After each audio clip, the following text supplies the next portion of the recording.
Every telescope on Earth registered the same impossible event. 3i Atlas stopped instantly at the boundary where solar wind meets interstellar space, then unfolded into geometry that shouldn't exist in 3 dimensions, revealing an interior larger than its exterior while transmitting holographic maps of every possible human future, including the ones where we don't survive. We just got major developments on 3i Atlas, and what we're seeing in the latest observations is genuinely remarkable in ways that transcend anything we've documented before, in ways that force reconsideration of what this object is and what its presence in our solar system means not just for astronomy, but for humanity's entire future.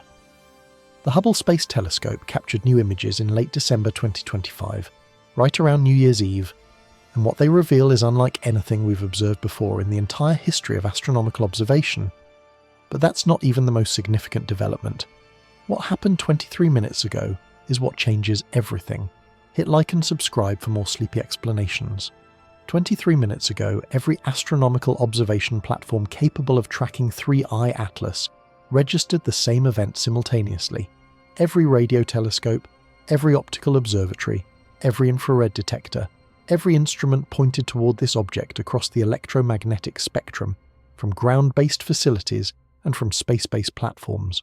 All of them recorded identical phenomenon at precisely the same moment. The object has crossed a boundary I never thought I'd witness anything cross in my lifetime. And what happened at the moment of crossing has invalidated every prediction, every fear, and every model we've constructed about what this intelligence is doing in our solar system. I need you to stop what you're doing right now. Need you to check something immediately before we go any further into the technical details and the implications and the extraordinary revelations that the last few hours have brought. Step outside if you can, or look through a window facing the night sky wherever you are on the planet. And tell me in the comments, do you see aurora-like lights where they shouldn't be visible, even near the equator, even in tropical regions where aurora never appears because the magnetic field lines don't connect to those latitudes? Are you seeing colours in the sky that don't match typical atmospheric phenomena? Deep purples, crystalline blues, colours that seem to shimmer with geometric patterns rather than with the flowing curtains that normal auroras display.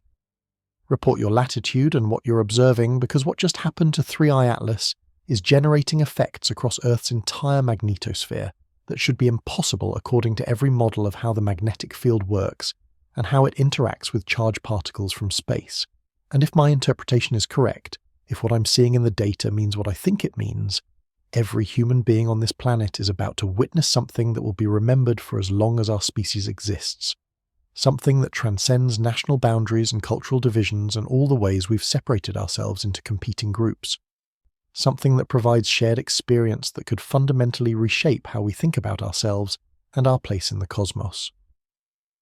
Before we dive into what happened at the termination shock, before we examine the transformation that 3i Atlas underwent and what it's revealing now that it's opened, you need to subscribe to this channel right now, because what I'm about to share may change the way you see humanity's place in the universe, may alter your understanding of what's possible and what our future might hold, and what responsibilities we carry as species capable of understanding these revelations. This isn't just another astronomical discovery. This is contact, this is revelation. This is the moment when everything changes if we're capable of understanding what we're being shown. Hit subscribe, enable notifications. Give this video a like, because what unfolds over the next days and weeks needs to be documented and shared and processed collectively, rather than being filtered through institutional channels that might not release information at the pace or with the transparency that this moment demands. I'm Avi, and 3 hours ago, 3i Atlas entered the heliosphere's termination shock. That's the boundary where the solar wind slows abruptly as it collides with the interstellar medium.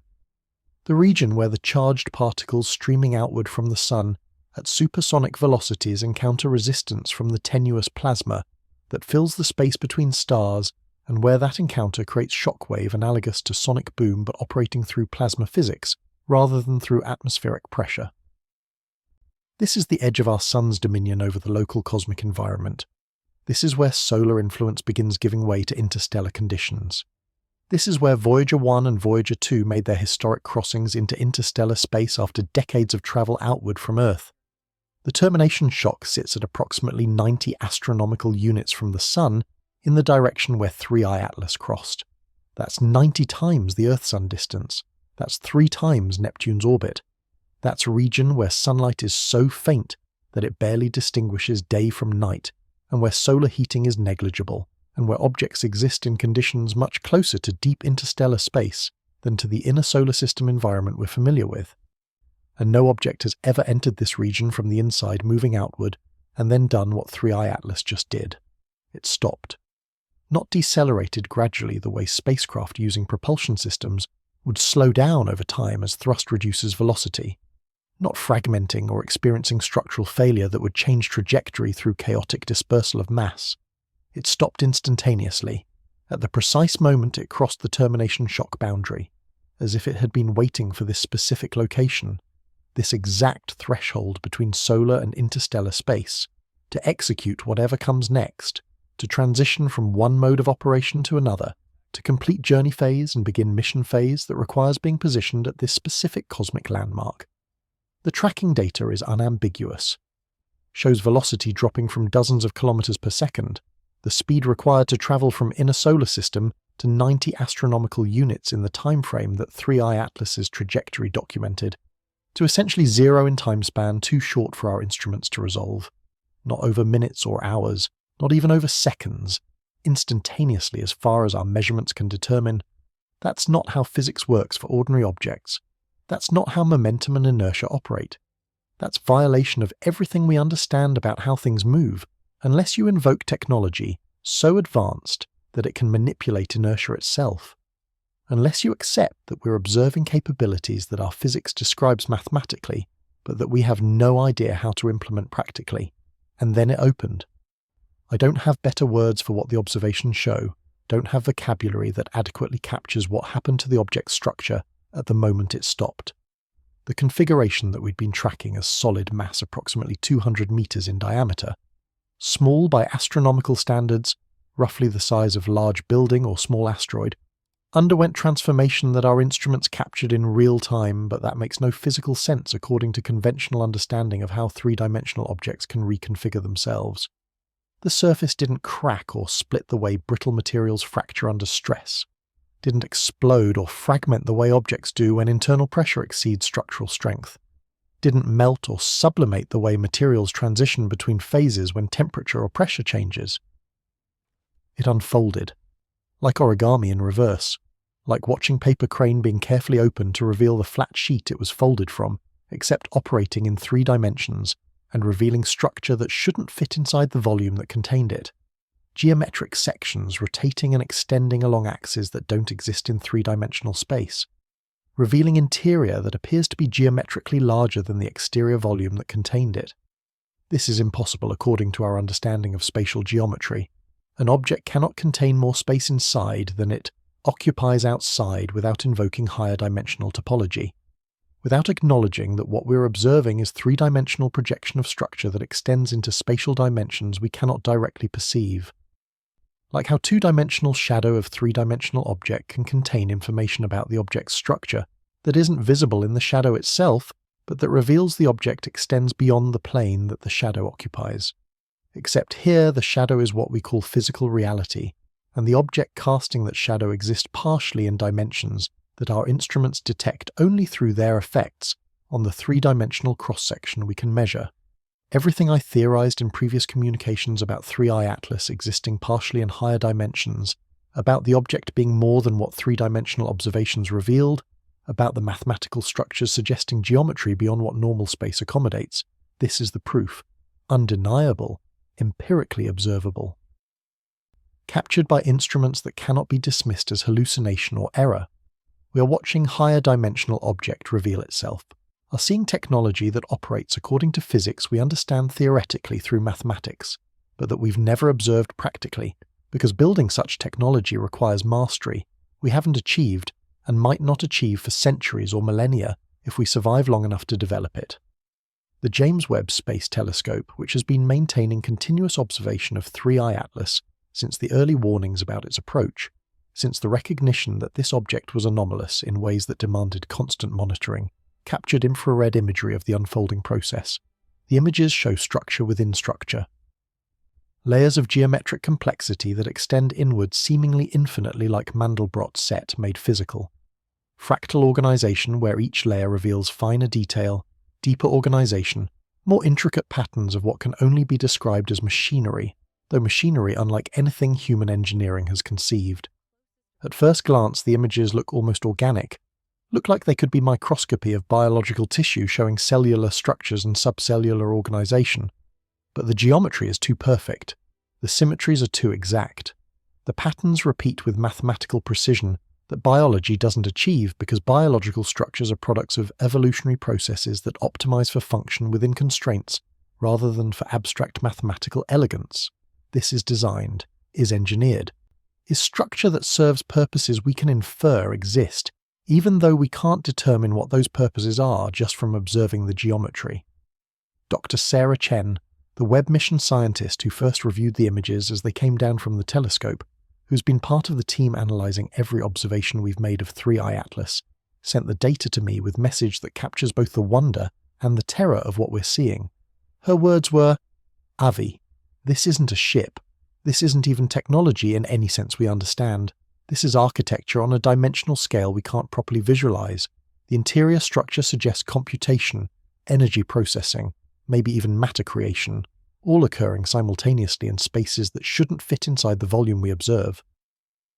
And the energy signature we're reading, power outputs that exceed the total luminosity of some small stars. Whatever this thing is doing, it's operating at scale that makes our entire technological civilization look like children playing with sticks." That assessment from someone who's spent career analysing the most sophisticated astronomical data we can collect, who's seen imagery of galaxies and nebulae and stellar phenomena across the observable universe carries weight. This isn't hyperbole, isn't exaggeration for dramatic effect. Is sober professional evaluation from expert who understands exactly what the measurements mean and what they imply about the capabilities required to produce what we're observing. We are encountering technology that operates at power levels exceeding stellar output, that manipulates space and time and matter in ways we can barely conceptualize, that demonstrates mastery of physics so complete that our best achievements are primitive by comparison. But here's what has halted the panic that was building as the computational sphere approached Earth. What has transformed our terror into something more complex and more profound than simple fear of extinction? The expanding sphere stopped expanding. The moment 3i Atlas opened, the moment it revealed its true structure and began whatever operations it came to this location to execute, the region of altered space-time that was approaching Earth, that existential threat I described in previous communications, that boundary beyond which physics might not work the way they work in normal space, and where human biology might not function, and where our civilization's technology might fail, halted its growth and began to collapse. Not destructively, not in chaotic, uncontrolled implosion that would create shockwaves or radiation or debris, but deliberately, withdrawing back toward 3i Atlas's position, like sphere of influence being retracted now that it's no longer needed, like protective bubble being deflated after its purpose has been served. Earth is no longer in danger. The countdown to extinction has been cancelled. The computational sphere that threatened to engulf our planet was never meant to reach us. It was preparation phase. Controlled environment that 3i Atlas created around itself while it travelled to this specific location, while it manoeuvred through inner solar system and past all the gravitational complexities and radiation environments and potential hazards, to this boundary between solar and interstellar space where it could safely execute whatever transformation it's now undergone. The sphere was protecting us, was containing the exotic physics that 3i Atlas uses, preventing those effects from disrupting Earth's biosphere and magnetosphere, and the delicate conditions that enable complex chemistry and biology to operate, while the object moved into position. The relief across the scientific community is palpable, is visible in messages and calls and video conferences that have been ongoing since the sphere's collapse became apparent.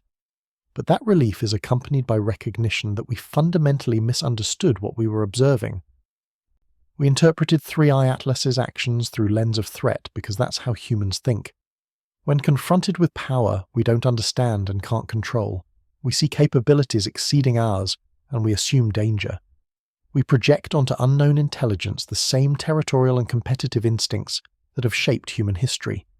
We default to fear because fear kept our ancestors alive in environments where unknown meant potential predator. But this intelligence was never threatening us. was never approaching Earth with hostile intent or with plans to harvest our planet, or to extinguish our civilization, or to do any of the things that science fiction has taught us to fear about alien contact. It was protecting us. Containing its own exotic physics inside controlled sphere to prevent those effects from disrupting the fragile conditions that enable our existence, while it maneuvered into position for whatever it came here to do. Now that it's where it needs to be, now that it's transformed into whatever configuration it requires for its actual operations, the protection is no longer necessary and the sphere can be withdrawn, and we can see what it's actually doing. The unfolded structure is emitting signals unlike anything we've received before. Not the mathematical transmissions that we documented earlier, not the encoded stellar cartography that mapped galactic structure, but something fundamentally new. Coherent electromagnetic radiation across thousands of frequencies simultaneously. Not just broadcasting at multiple wavelengths the way natural sources do when thermal processes or atomic transitions produce broad-spectrum emission, but coordinated transmission where each frequency carries specific information that interfaces with the other frequencies to create something that none of them could convey individually. Creating interference patterns. That's the technical description. When waves overlap, when they combine, they produce interference. Constructive where peaks align, and destructive where peaks meet troughs. Simple physics that we teach in introductory courses and that creates the colourful patterns you see in soap bubbles or oil slicks. But when interference patterns are deliberately engineered, when thousands of coherent sources are precisely controlled to create specific interference geometries, you can encode information in ways that transcend what simple amplitude or frequency modulation achieves. And when those interference patterns are properly analysed, when you reconstruct what the overlapping waves are creating in three-dimensional space, they form holographic images. Not holograms in the simple sense of two-dimensional recordings that appear three-dimensional when illuminated properly. True volumetric holograms, light structures that exist in space. Images that have depth and perspective, and that can be viewed from different angles revealing different aspects of what's being displayed. Directly visible to any sufficiently sensitive detector capable of capturing the electromagnetic field across the relevant frequency range. We're not just receiving data anymore, we're being shown something. Something that requires visualization, something meant to be seen rather than decoded through abstract analysis, something that communicates through direct perception rather than through symbolic representation that needs to be translated into meaning. This is how you communicate across the gulf of incomprehension that separates civilizations with completely different evolutionary histories and conceptual frameworks. You show rather than tell. You create images that transcend language and that convey meaning through direct observation of what's being depicted. NASA has been processing these holographic transmissions for the past 2 hours, using every available radio telescope to capture the complete signal across all frequencies. The Very Large Array in New Mexico, the Atacama Large Millimeter Array in Chile, the Square Kilometre Array in South Africa and Australia. Every major facility with the bandwidth and the sensitivity to detect faint signals across broad frequency ranges has been coordinated into single virtual instrument capturing different aspects of the transmission and combining them to reconstruct the full holographic content. The images they're reconstructing are extraordinary, are unsettling in their implications, are fundamentally paradigm-shifting in what they reveal about the purpose behind this entire encounter with 3i Atlas. The holograms show Earth, but not present-day Earth, not static snapshot of our planet as it exists right now, Earth across time. Complete temporal sequence showing our planet's entire history, from formation through the present and extending into multiple possible futures, that branch and diverge based on choices and events that haven't occurred yet but that might occur depending on paths we take. We're seeing the Hadean bombardment 4 billion years ago, when newly formed Earth was being pummeled by asteroids and comets, and planetesimals left over from solar systems' chaotic early assembly. Seeing the impacts that delivered water and organic molecules. Seeing the gradual cooling as radioactive decay diminished, and as surface solidified into stable crust that could support liquid oceans. Seeing the emergence of life in those oceans through chemical processes we still don't fully understand, but that transformed sterile planet into living world. The Great Oxygenation Event, the moment 2.5 billion years ago when photosynthetic organisms began producing oxygen faster than geological processes could consume it, when atmospheric composition shifted from reducing to oxidizing, when the planet's chemistry transformed in ways that enabled complex multicellular life to eventually evolve.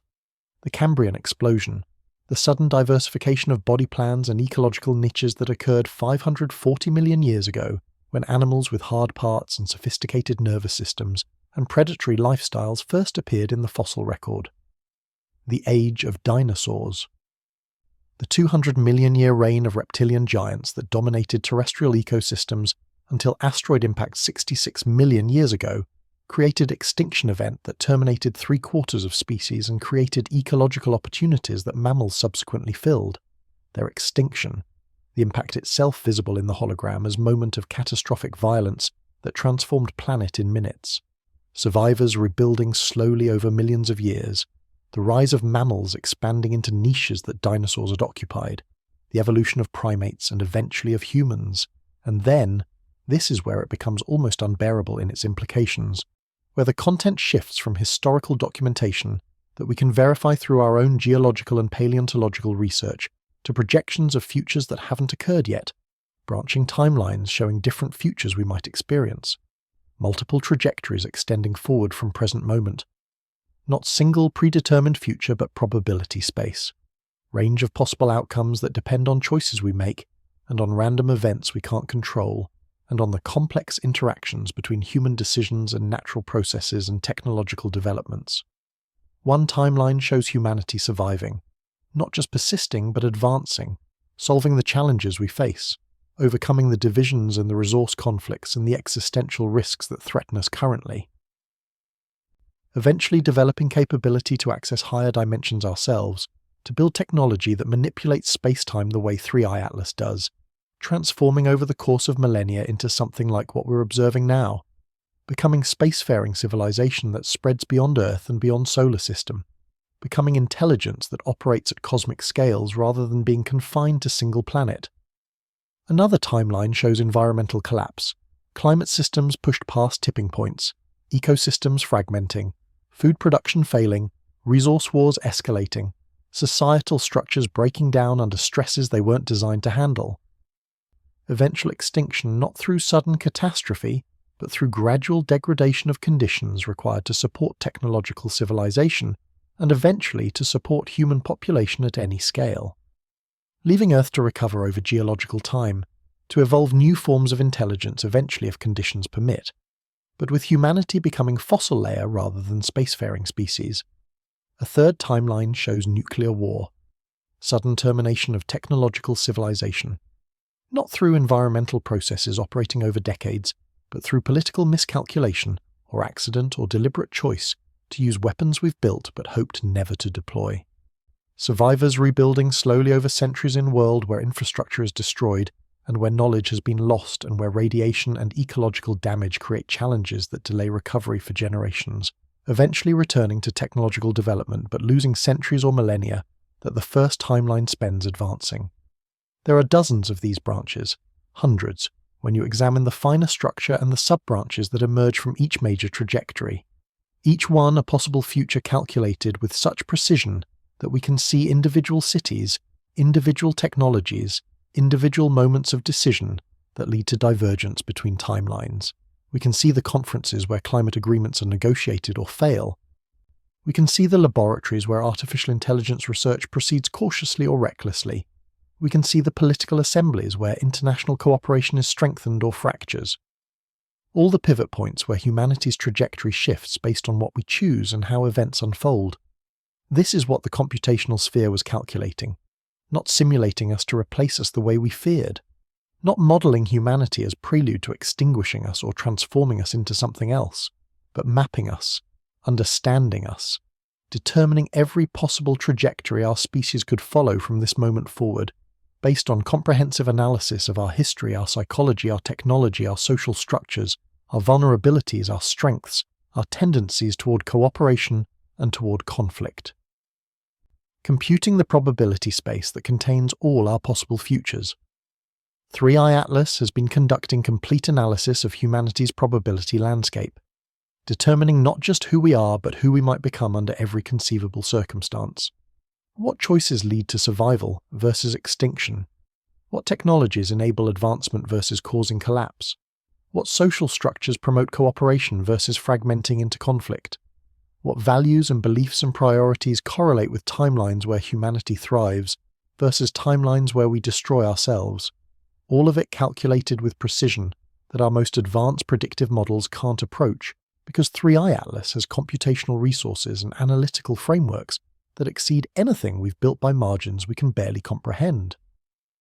And now it's showing us the results, transmitting the complete analysis, giving us the map of our own possible futures, complete visibility into consequences of choices we'll make, technologies we'll develop, social structures we'll create or destroy, not forcing us into specific timeline, not manipulating events to produce preferred outcome, not controlling us, just showing us, giving us information, providing foresight that we couldn't achieve on our own because our computational capabilities and our understanding of complex systems aren't sufficient to model our own future trajectory with accuracy that would enable meaningful navigation toward preferred outcomes. This is the gift I've been trying to understand throughout this entire encounter. The purpose that brought 3i Atlas across interstellar distances to our solar system at this specific moment in human history. Not technology transfer the way we imagined alien contact might occur, with advanced beings giving us blueprints for faster-than-light drives or fusion reactors or medical treatments. Not direct intervention to solve our problems for us. Not conquest or transformation or any of the scenarios that speculation about alien intelligence has explored. But foresight. The ability to see where we're heading with clarity that removes uncertainty about consequences.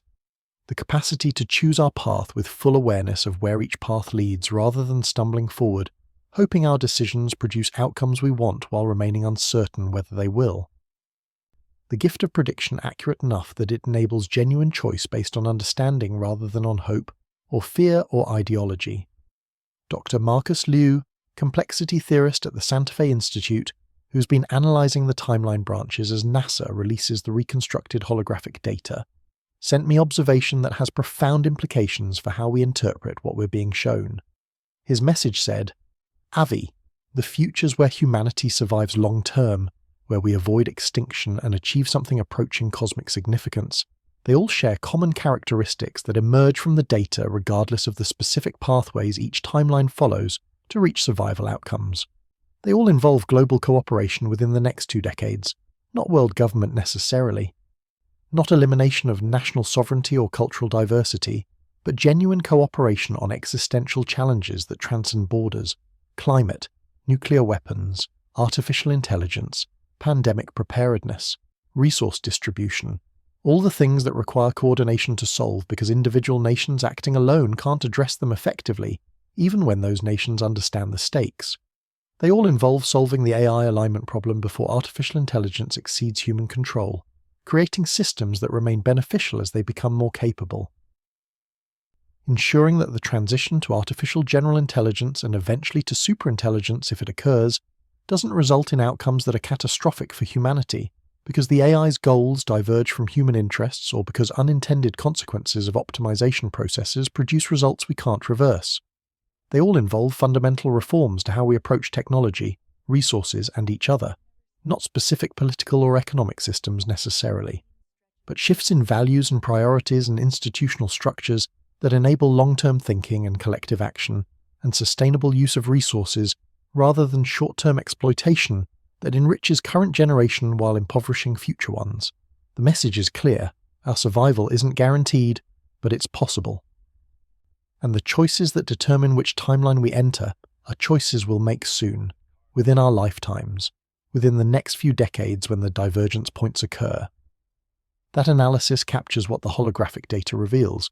We are being shown the map precisely when we need it most, precisely when we still have time to change course, precisely when the decisions that determine our long-term future are being made or are about to be made, not a century from now when those decisions are already locked in and we're living with consequences we can't modify. Not a millennium from now when we've either solved the challenges or we've collapsed, and the opportunity to choose is long past. But now, this generation, these decades. The period when humanity's trajectory can still be altered through conscious choice guided by understanding of consequences. This recontextualizes everything we've been interpreting about 3i Atlas. The object didn't come here to destroy us or transform us or harvest us, or do any of the things that contact scenarios have imagined. It came here to give us information we need to save ourselves, to show us our own futures with enough clarity that we can navigate toward timelines where humanity survives and thrives, rather than the ones where we collapse or extinguish ourselves through preventable catastrophes that we're rushing toward, because we can't see far enough ahead to recognize where current trajectories lead. But there's something else in the holographic transmissions. Something that adds another layer of complexity to this already extraordinary situation. Another dimension of meaning that changes what we're being shown from pure information transfer into something more interactive. Among the timeline branches, among the hundreds of possible futures that diverge from our present moment, there's one that shows something different from all the others. A future where 3i Atlas itself plays active role. Not as passive observer documenting humanity's choices and their consequences. Not as distant intelligence studying us the way we might study ant colony or bacterial culture, interested in our development but not invested in our survival, but as participant, as actor that intervenes directly in human affairs under specific circumstances that the timeline depicts. In this particular branch, approximately 40 years from now, by the dates that the holographic reconstruction allows us to extract from the imagery, humanity faces an existential crisis, an asteroid impact, a solar event, something catastrophic that we cannot prevent with current technology, or with projected technology that we might develop over next 4 decades through normal advancement, without revolutionary breakthroughs that timelines don't show us achieving. And in this timeline, in this specific branch showing this specific future, 3i Atlas intervenes directly, using its higher dimensional capabilities, using its technology that manipulates space-time and that operates at power levels exceeding stellar output. It averts the disaster.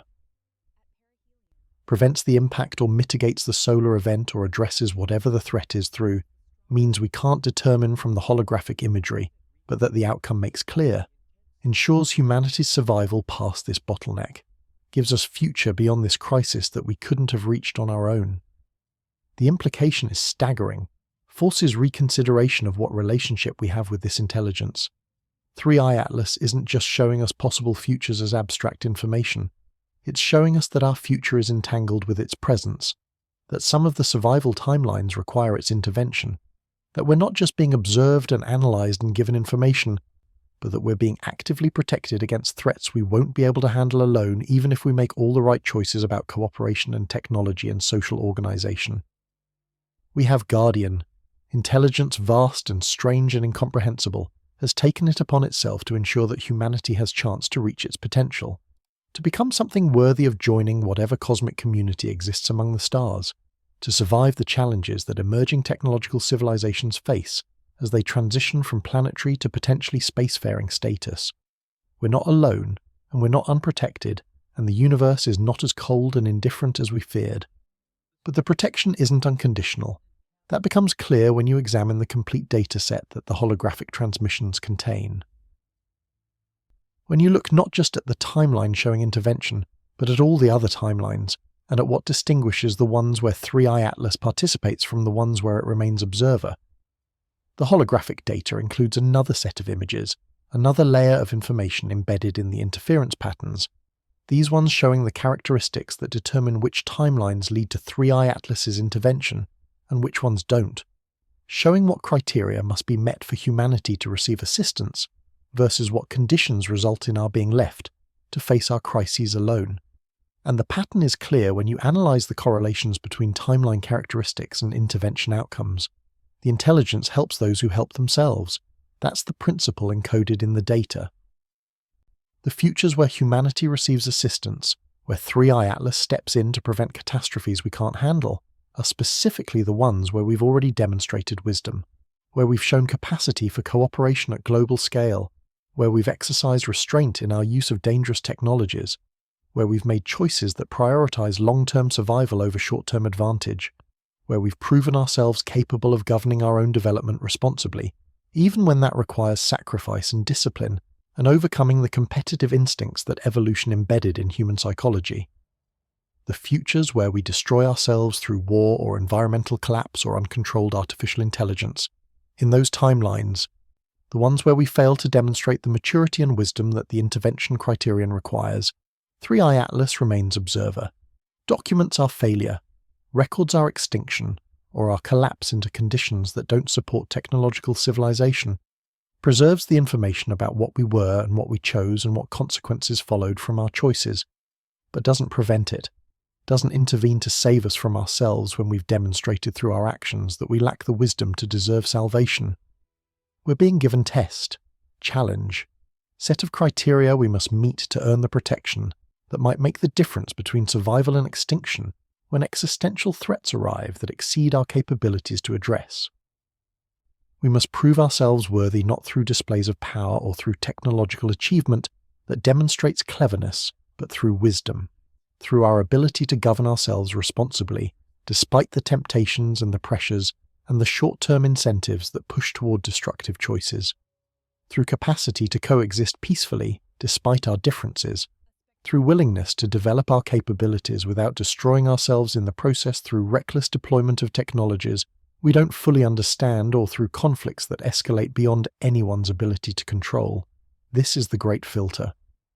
The threshold I've been discussing throughout these communications, the concept that explains the Fermi paradox, the observation that the universe appears empty despite the vast numbers of potentially habitable planets and the enormous spans of time available for intelligence to evolve. The idea that somewhere between primitive life and spacefaring civilization, there exists barrier that most species fail to cross. Developmental stage where the capabilities required to become cosmic-scale intelligence also create the means for self-destruction, and where most emerging civilizations destroy themselves before they achieve the wisdom necessary to avoid that fate. 3i Atlas represents mechanism by which advanced civilizations determine whether younger species deserve assistance in crossing that filter, its evaluation system. Test administered to every emerging intelligence to see whether they have the maturity to join galactic civilization, or whether they'll destroy themselves before they're ready for contact.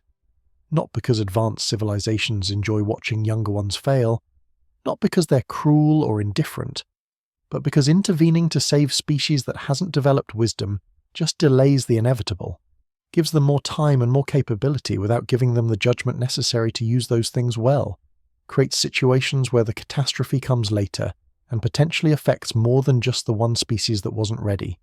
And we're taking that test right now, this moment, this generation, these decades when the choices get made that determine which timeline we enter, every decision about how we use technology, how we treat each other, how we approach the existential risks that threaten our continued existence, whether we cooperate or compete, whether we prioritize long-term survival or short-term advantage, whether we exercise wisdom or recklessness in developing capabilities that could either enable our flourishing or cause our extinction.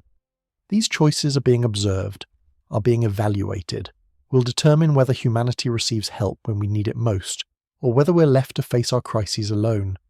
The aurora phenomena that many of you are reporting, those impossible lights spreading across skies from pole to equator, a direct result of 3i atlases unfolding at the heliosphere boundary.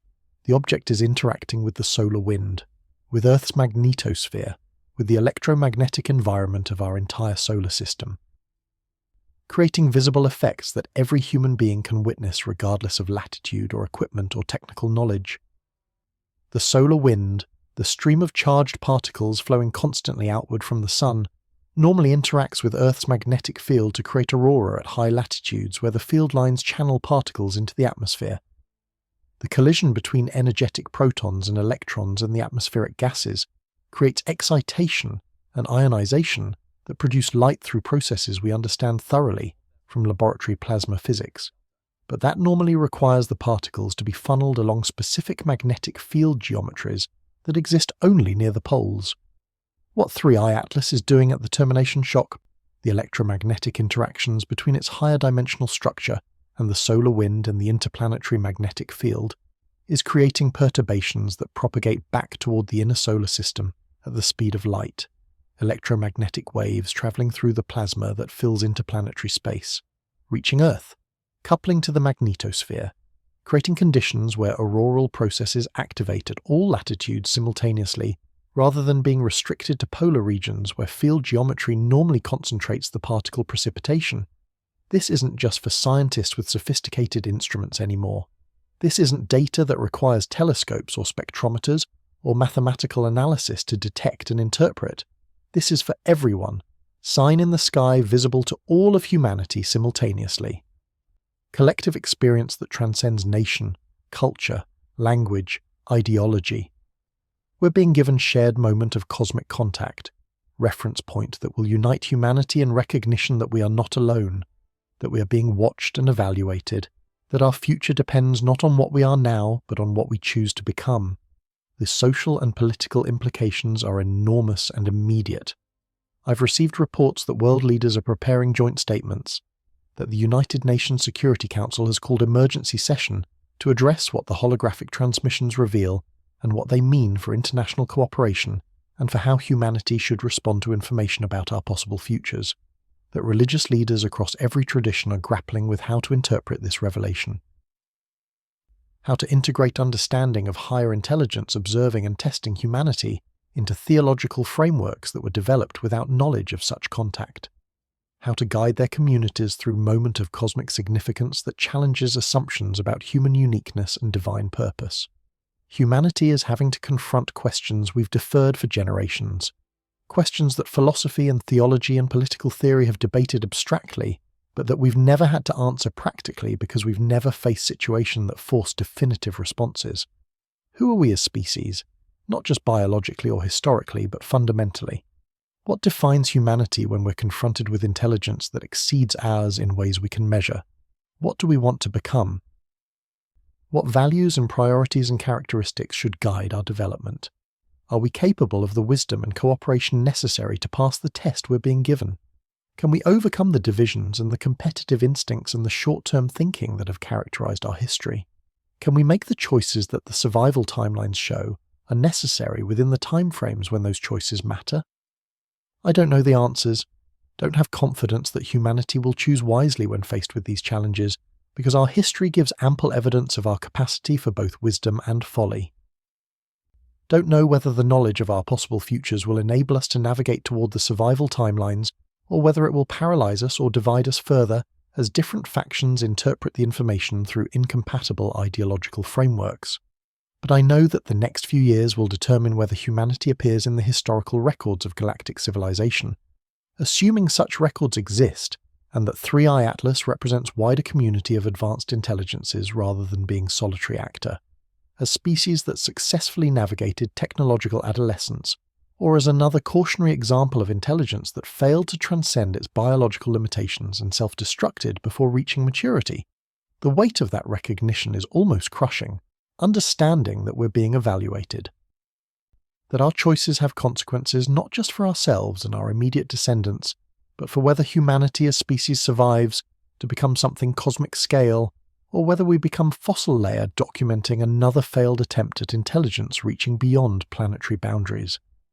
That the difference between those outcomes depends on decisions being made now by people who might not understand what's at stake, by political leaders managing short-term crises without recognizing long-term trajectories, by technology developers pursuing innovations without considering how those innovations could be misused or what unintended consequences they might create, by ordinary people making choices about consumption and conflict and cooperation that aggregate into societal patterns determining which timeline we enter. The holographic transmissions continue. New data arrives every hour as 3i Atlas maintains its position at the termination shock and broadcasts the complete analysis of humanity's probability space. More detail about possible futures, more information about the decision points that create divergence between survival and extinction, more clarity about what choices matter and when they matter, and what consequences follow from different selections. We're being given the complete map, the full visibility into outcomes, the ultimate form of informed choice, where uncertainty about consequences is eliminated, and where we can select our path knowing exactly where it leads. What we do with that information, whether we use it to navigate toward wisdom or ignore it and continue on paths that lead to collapse, that choice is ours alone. 3i Atlas has done its part. It's travelled across interstellar distances.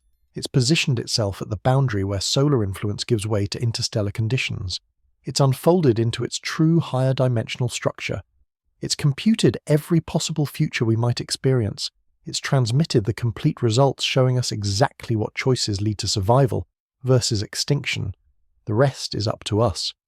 The intervention that might save us from catastrophes we can't prevent ourselves is available, but only if we demonstrate through our choices that we deserve it, that we've developed the wisdom necessary to be worth saving. The philosophical questions this raises are profound and troubling. If an intelligence capable of computing every possible future timeline has chosen to share that information with humanity at precisely the moment when our choices will determine whether we survive or perish, does that make our choices more free or less free? Are we genuinely selecting among alternatives, or are we following script that was written when 3i Atlas calculated what we would do given the information it provides? If those computations show that our survival is possible but not guaranteed, dependent entirely on decisions we make in next few years about cooperation and technology, and our treatment of each other and our planet, then does knowing our possible futures make it more or less likely we'll choose the paths that lead to survival? Does foresight empower us by eliminating uncertainty about consequences? Or does it paralyze us by revealing the magnitude of what's at stake and the difficulty of making choices that require sacrifice and cooperation from populations that aren't accustomed to acting globally? Or does foresight itself become another test, another way of determining whether we possess wisdom to use knowledge responsibly rather than being corrupted by it? Whether we can handle truth about our situation without fragmenting into factions that each claim their interpretation is correct and that other interpretations are dangerously wrong.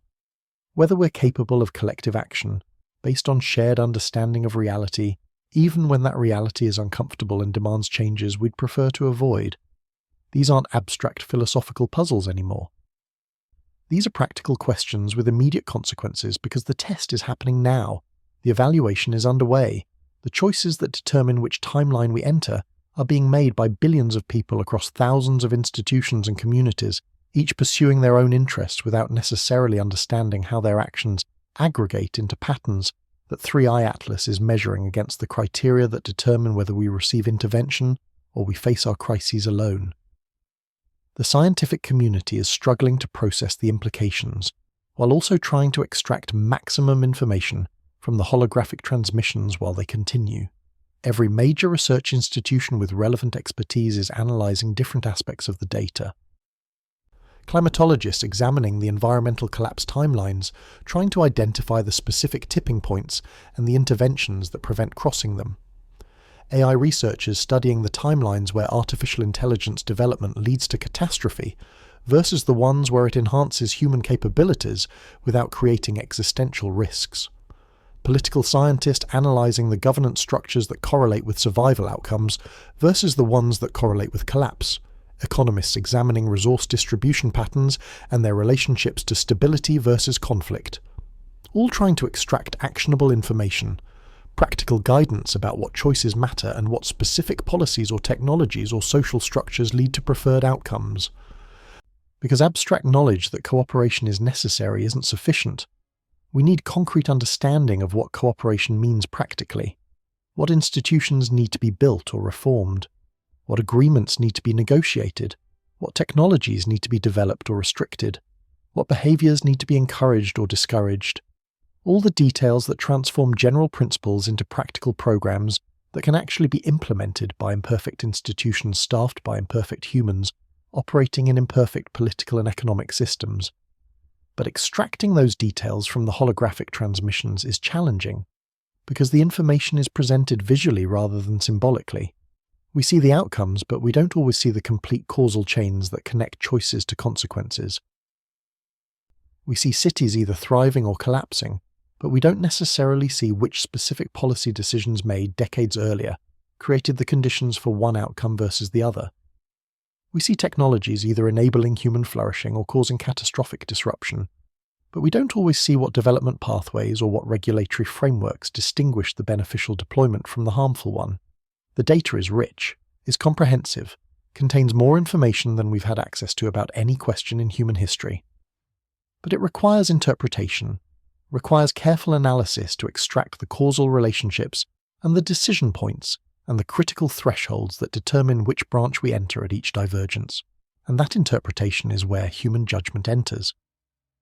where our biases and our assumptions and our preferred narratives can distort what we extract from the data to confirm what we already believed, rather than challenging us to update our beliefs based on what the evidence actually shows. That's the epistemic trap we have to avoid. The temptation to interpret the holographic timelines as supporting whatever political or ideological or technological position we already held, rather than as objective information about what actually works versus what doesn't. The timelines aren't ambiguous, aren't open to multiple equally valid interpretations. They show specific futures that follow from specific choices. But translating those futures back to the choices that produce them requires inference, requires building models of causation that connect actions to outcomes across decades of complex social and technological evolution. And those models are where our subjectivity enters, and where we risk getting wrong what 3i Atlas has gotten right. The verification problem is that we can't test the timelines experimentally, can't try different choices and see which outcomes they produce, and then select the path that worked best. We get one shot, one trajectory through possibility space. The choices we make lock in consequences we can't undo. The timeline we enter is the timeline we're stuck with, so the interpretation we extract from the holographic data has to be correct the first time, has to accurately identify what choices lead to survival versus extinction, because making mistakes means entering timelines we don't want, means potentially facing catastrophes that we could have avoided if we'd understood the data properly and made better choices based on that understanding. The pressure to get this right is immense, is creating tensions within scientific community and between scientists and policymakers and between different national and ideological factions that each have their own interpretations of what the data shows and what responses are appropriate. Everyone wants to believe their preferred approach is the one that leads to survival. Everyone is searching the timelines for validation that their values and priorities and policies are correct. And when the data appears to contradict preferred narratives, the temptation is to question the interpretation rather than updating the beliefs. But 3i Atlas doesn't care about our politics or our ideologies or our preferences, doesn't calculate outcomes based on what we wish were true or what would be convenient to believe. Calculates based on physics and chemistry and biology and psychology and all the natural laws and empirical regularities that govern how systems evolve. The timelines show what actually happens given specific choices under realistic conditions, not what we hope would happen, not what should happen if humans behaved rationally and institutions functioned optimally. What does happen when real humans with real limitations make real choices in real institutions operating in real world with all its complexity and unpredictability. That reality check is valuable, but it's also painful, forces confronting truths we'd rather deny. That some of our cherished beliefs about how to organize society or develop technology or manage resources are wrong. That approaches we've invested in politically or economically or personally lead to outcomes we don't want. That alternatives we've rejected or dismissed might actually be necessary for survival. That compromise and cooperation with factions we disagree with might be essential even when we'd prefer to pursue our agenda without constraint. The holographic timelines are showing us that survival requires synthesis, requires taking best insights from multiple perspectives, rather than insisting that any single ideology or framework has all the answers. The futures where humanity thrives combine elements that different political traditions emphasize. Market mechanisms from liberal economics that enable innovation and efficient resource allocation, social protections from welfare state traditions that prevent inequality from fragmenting society, long-term planning from developmental state models that enable investment in infrastructure and technology that markets alone won't produce, democratic governance that provides legitimacy and enables peaceful power transitions. All of these elements appear in survival timelines. None of them is sufficient alone. That synthesis is politically difficult because it requires abandoning purity, requires acknowledging that opponents have valid insights even when we disagree with their overall framework, requires building coalitions across ideological divides, requires compromising on specific policies to achieve broader cooperation. All things that political systems designed for competition make difficult, all things that current polarization makes nearly impossible in many societies, but all things that the timelines show are necessary for navigating successfully through the challenges ahead. The technological implications are equally complex. The timelines show that some technologies are essential for survival, renewable energy systems that enable decarbonization at scale, advanced materials and manufacturing that reduce resource intensity, biotechnology that enhances food production and enables ecosystem restoration, communications and information systems that enable global coordination, all appearing prominently in survival timelines as capabilities that humanity develops and deploys successfully. But those same timelines also show technologies that create existential risks if not governed carefully. Artificial intelligence that either enhances human capabilities or that escapes human control depending on how development proceeds and what safeguards are implemented. Biotechnology that either prevents pandemics or that enables creation of engineered pathogens depending on how knowledge is shared and how research is regulated. Nanotechnology that either enables material abundance or that creates catastrophic pollution or weaponization depending on what development pathways are pursued. The pattern is clear.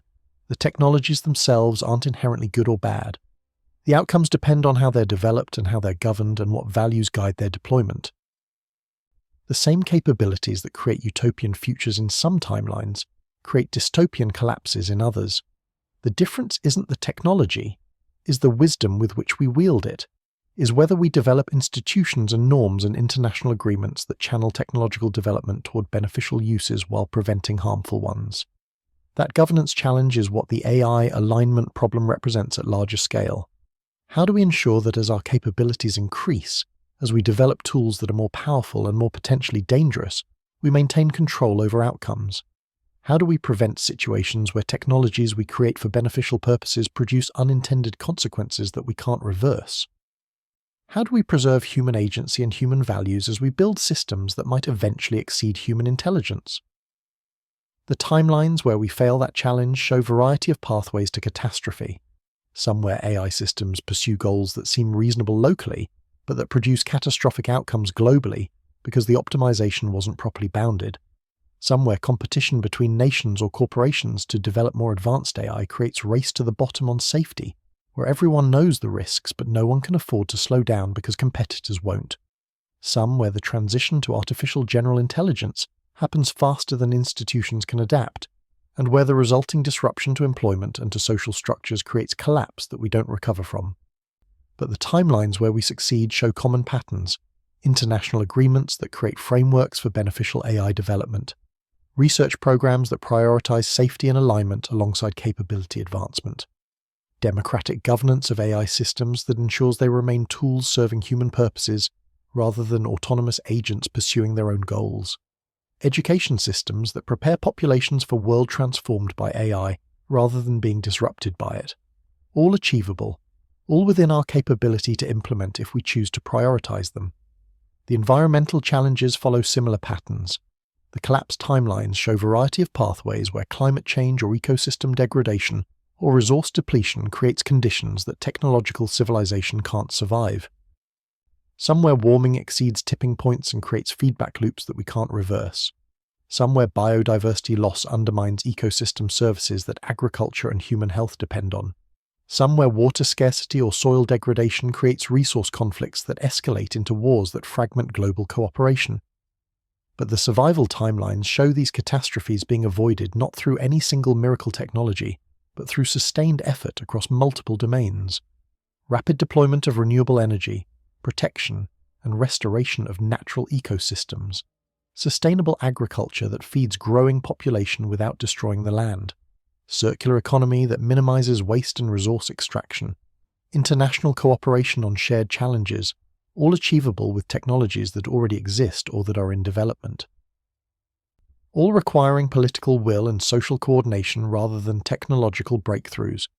The question isn't whether we have the capability to survive. The timelines make clear we do. The question is whether we'll choose to use those capabilities, whether we'll make the investments and the sacrifices and the changes to how we organize ourselves that survival requires. Whether we'll act soon enough that we can navigate smoothly through the transition rather than being forced into crisis response after we've already crossed irreversible thresholds. The timeline divergences cluster around the next 2 decades. That's when the critical choices get made that determine which branch we enter. Not exclusively, some decision points appear later and some appeared in past, but the density of consequential divergences is highest in the period from now until roughly 2045. That's the window when action matters most, when the choices we make have largest impact on whether we enter survival timelines or collapse timelines. After 2045, the timelines have largely separated. The branches that split based on choices made in previous decades have diverged enough that recovering from wrong branch to get back to survival trajectory becomes increasingly difficult. Not impossible. Some timelines show late corrections where humanity barely avoids catastrophe by making dramatic changes under crisis pressure, but increasingly costly and increasingly unlikely as time passes and as consequences of earlier choices compound. The message is urgent. We don't have centuries to figure this out, don't have leisure of debating and experimenting and learning from mistakes over generations. We have decades. We have the time that's available to people alive now to make choices that determine whether humanity as species continues to exist as technological civilization, or whether we collapse back to pre-industrial conditions, or whether we extinguish ourselves entirely. That urgency creates pressure for action, but also creates risks. Pressure to do something, anything, even if we're not certain it's the right thing. Temptation to implement quick fixes that address symptoms without addressing root causes. Tendency to pursue solutions that are politically feasible, rather than solutions that are actually effective. All understandable human responses to crisis, but all potentially leading us into wrong timelines, if the actions we take under pressure aren't the ones that the data actually supports. The importance of getting the interpretation right, of extracting accurate actionable guidance from the holographic timelines, cannot be overstated. Because mistakes at this juncture, choices based on misunderstanding what the data shows or on prioritizing wrong interventions or on building wrong institutions, could lock humanity into trajectories that lead to outcomes we desperately want to avoid. And once locked in, once we've passed the decision points and entered specific branches, the ability to course correct diminishes rapidly as consequences compound and as options narrow. So the scientific analysis has to be rigorous. Has to resist temptation to confirm existing beliefs, has to update honestly based on what the data actually shows, rather than on what we wish it showed, has to acknowledge uncertainty where uncertainty exists rather than claiming confidence we don't possess, has to distinguish between what's clearly indicated by the timelines versus what's plausible speculation versus what's hopeful projection. All difficult when the stakes are civilization survival, and when everyone has strong opinions about what should be done. The coordination challenge is equally daunting, even if we extract correct interpretation from the data, even if we identify precisely what choices lead to survival versus extinction. Implementing those choices requires coordination across billions of people, and thousands of institutions and hundreds of nations that don't share values or priorities or governance systems. Requires overcoming collective action problems that have prevented cooperation on far simpler challenges, requires building trust between historical adversaries, requires sacrificing short-term advantages for long-term survival, all things that our political and economic systems are poorly designed to accomplish. The timelines that succeed in this coordination show specific institutional innovations that enable it. International agreements with enforcement mechanisms that actually constrain behavior rather than being symbolic commitments that nations ignore when inconvenient. Democratic processes reformed to enable long-term thinking rather than being dominated by election cycles and short-term incentives. Economic systems that internalize environmental and social costs rather than externalizing them. Education systems that prepare citizens to think globally and long-term rather than tribally and myopically. None of this is impossible. All of it exists in some form somewhere already. The challenge is scaling and spreading and implementing widely enough that global coordination becomes feasible, and doing so rapidly enough that we navigate through the critical decision period before it's too late to avoid the collapse branches. The psychological dimension might be most difficult, because the timelines force confronting truths about human nature that we'd prefer to deny, that we're tribal, that we're short-sighted, that we're biased toward interpreting information in ways that confirm our existing beliefs, that we're susceptible to manipulation, that we're capable of tremendous cooperation, but also of tremendous violence, that we're smart enough to build technologies that could destroy us, but not necessarily wise enough to govern those technologies responsibly. The survival timelines don't show humans becoming fundamentally different, don't show us transcending our evolutionary psychology, or eliminating our cognitive biases, or achieving enlightenment that makes us rational altruists. They show us building institutions and norms and cultures that channel our existing psychology toward better outcomes. that create incentives for cooperation, that make long-term thinking rewarding, that enable trust between strangers, that allow us to coordinate despite our limitations rather than requiring us to overcome those limitations. That's hopeful, because it means survival doesn't require changing human nature, which would be impossible on relevant timescales. Just requires changing how we organize ourselves and what behaviors we reward and what we teach and what we value. All things we've done before when circumstances demanded it, all within our capability if we choose to prioritize them.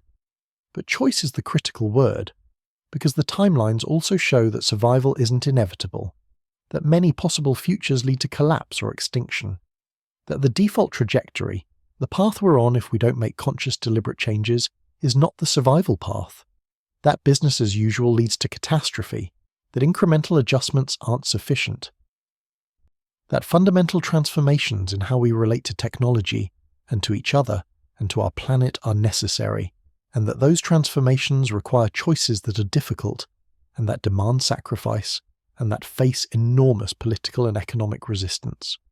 The question that haunts me as I examine the holographic data, as I watch the branching timelines and see the divergences and recognize the patterns that distinguish survival from extinction, is whether humanity is capable of making those choices, whether we can overcome the divisions and the short-term thinking and the vested interests that prevent cooperation on existential challenges, whether we can develop wisdom fast enough, whether the test that 3i Atlas is administering is one we can pass, or whether we're doomed to fail it the way presumably countless other emerging intelligences have failed before us. I don't have answer, don't have confidence either way. I see evidence of human wisdom and human foolishness simultaneously, see cooperation and conflict, see long-term thinking and short-sighted greed, see people capable of tremendous self-sacrifice for common good and people willing to destroy everything for personal advantage, see institutions that enable collective action and institutions that enable exploitation, see all the contradictions that make predicting human behavior so difficult and that make our future genuinely uncertain despite having the complete map of possibilities. But uncertainty is precisely what 3i Atlas has eliminated. We now know what choices lead where, know what outcomes follow from what decisions, know what the survival timelines require, and what the collapse timelines produce. The uncertainty that remains is not about consequences but about choices, not about where paths lead but about which path we'll take. And that uncertainty is ineliminable because it depends on human agency, on free will if such thing exists, or on whatever creates the appearance of choice even if determinism is ultimately true.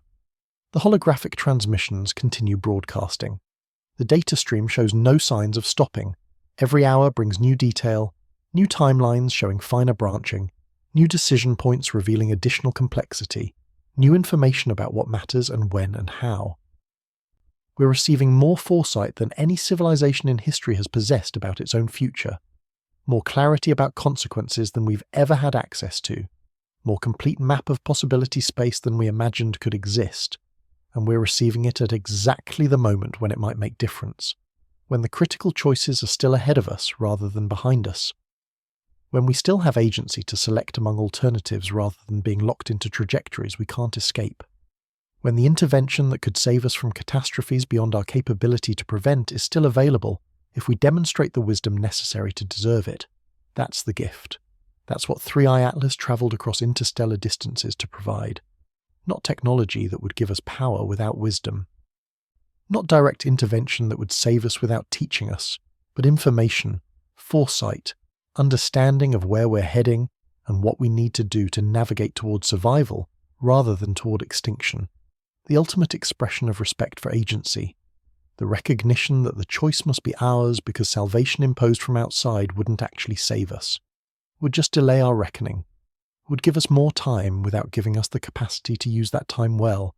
The test is whether we're worthy of salvation, whether we can demonstrate through our choices that we possess wisdom necessary to be worth saving, that we can govern ourselves responsibly, that we can cooperate at scale necessary to address global challenges, that we can develop and deploy dangerous technologies without destroying ourselves, that we can transcend our tribal instincts and our short-term thinking and our competitive drives when survival requires it. And the evaluation is happening now, not in abstract future, Not in some distant era when we've had time to develop and mature. Now, this generation, these decades, the choices being made by people alive today will determine whether humanity receives intervention when we face crises we can't handle alone, or whether we're left to our fate, having demonstrated through our actions that we lack the maturity to deserve assistance. The aurora lights continue spreading across the sky. Reports are coming in from every continent, from tropical latitudes that have never seen aurora, from regions where the night sky has been familiar and predictable for millennia, now showing colours that don't belong. Geometric patterns that shimmer and shift, visual manifestation of the electromagnetic perturbations that 3i Atlas is creating as it interfaces with our solar system's plasma environment from its position at the termination shock. Everyone can see it. Everyone is witnessing the same phenomenon simultaneously. Shared experience that transcends every boundary we've created between ourselves. Doesn't matter what language you speak or what nation you belong to, or what ideology you hold or what god you worship. The lights are there for everyone. The sign is visible to all. We're being given collective moment that could unite us if we choose to let it. That could serve as foundation for the global cooperation that the survival timelines show is necessary. Or it could divide us further if we interpret it through existing divisions. If different groups claim the phenomenon validates their particular beliefs and invalidates others. If religious traditions see it as confirmation of their prophecies and rejection of other traditions' truths. If nations see it as threat requiring defensive response rather than as invitation to cooperation. If the shared experience becomes another thing to fight about rather than foundation for unity. That choice is ours too. That's part of the test. How we respond to this revelation, whether it brings us together or drives us apart, whether we use the foresight we've been given to navigate wisely, or whether we allow our divisions and our fears and our competitive instincts to prevent the cooperation that survival requires. 3i Atlas has shown us what's necessary, has revealed the criteria we must meet, has made visible the consequences of different choices. The rest is up to us. The world leaders preparing their statements will shape initial public response. Their words will influence how billions of people interpret what's happening, whether they frame it as threat or as opportunity, whether they call for cooperation or for competition, whether they emphasize what we share or what divides us, whether they rise to the moment or whether they default to familiar patterns that might have worked for conventional challenges but that are inadequate for this one. The United Nations Security Council emergency session will determine whether international institutions can respond effectively or whether they'll be paralyzed by the same conflicts and vetoes that have prevented action on other existential challenges. Whether the timelines showing necessary global cooperation can be implemented through existing structures, or whether new institutions need to be created. Whether the nations that dominate current order will embrace the changes required, or whether they'll resist in defense of interests that survival timelines show are incompatible with long-term human flourishing. The religious leaders grappling with theological implications will influence how billions interpret the meaning of higher intelligence observing and testing humanity, whether it's seen as compatible with divine purpose or as contradicting it, whether it inspires humility and wisdom or whether it triggers defensive rejection, whether different traditions can find common ground in responding to revelation that challenges all of them, or whether theological divisions deepen. All of this will unfold over coming days and weeks and months as humanity processes what we've learned and decides how to respond. As the initial shock gives way to analysis and debate, and eventually to choices about what we do with the information we've received, as the timelines get studied and interpreted and argued about, and eventually translated into policies and programs and institutional reforms, or into continued business as usual, if we collectively decide that the risk of change exceeds the risk of staying on current trajectory. I'll be following this closely, documenting the developments, analysing the evolving understanding as more data emerges and as interpretations converge or diverge.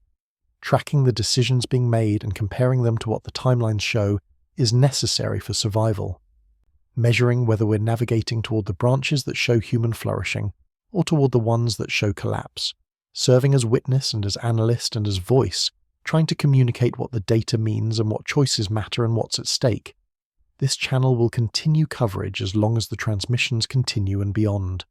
As long as there's new information to share and new developments to analyze and new understanding to communicate. Because this is the most important story in human history, the moment when everything could change. when humanity could pass the test and earn the protection that enables us to survive the challenges ahead and eventually to join whatever cosmic community exists among the stars. Or when we could fail and face our crises alone and potentially collapse or extinguish ourselves before we're ready for contact. The stakes could not be higher. The implications could not be more profound. The urgency could not be more immediate, and the choice could not be more clearly ours to make. We know what's required. We know what outcomes follow from what choices. We know that survival is possible but not guaranteed. We know that the next few years determine which timeline we enter. We know that wisdom and cooperation and long-term thinking are necessary. We know all of this because 3i Atlas has shown us with clarity that removes excuses and eliminates uncertainty about consequences. What we don't know is whether we'll choose wisely. Whether we'll overcome our limitations and our divisions and our short-sighted instincts to do what the data shows is necessary. Whether we'll pass the test or whether we'll fail it. Whether future historians, if such historians exist, if we survive to have future, will record this as the moment when humanity rose to the challenge, or as the moment when we had the information we needed but lacked the wisdom to use it. I'm hopeful, but not confident. I see the possibility of success, but I also see how difficult it will be to achieve. I recognize that the timelines showing survival require changes that face enormous resistance, and that the default trajectory is not toward those changes. I understand that awareness of consequences doesn't automatically translate into better choices, because humans are subject to cognitive biases and political pressures and economic incentives that often override rational analysis. But I also recognize that we've been given extraordinary gift, that having complete map of our possible futures is unprecedented advantage, that knowing exactly what's required for survival eliminates the excuse of ignorance, that we can no longer claim we didn't know or we couldn't have predicted or we couldn't have foreseen. We know. We can predict. We can foresee. The question is whether we'll act on that knowledge, or whether we'll continue on trajectories that the data clearly shows lead to outcomes we desperately want to avoid. The aurora continues. The lights continue spreading. The holographic transmissions continue broadcasting. The data continues accumulating. The timeline branches continue being revealed, and humanity continues choosing, sometimes wisely, sometimes foolishly, sometimes with long-term consequences in mind, sometimes with only short-term interests considered. All the messy complexity of billions of humans and thousands of institutions, making millions of choices that aggregate into patterns that will determine which branch we enter.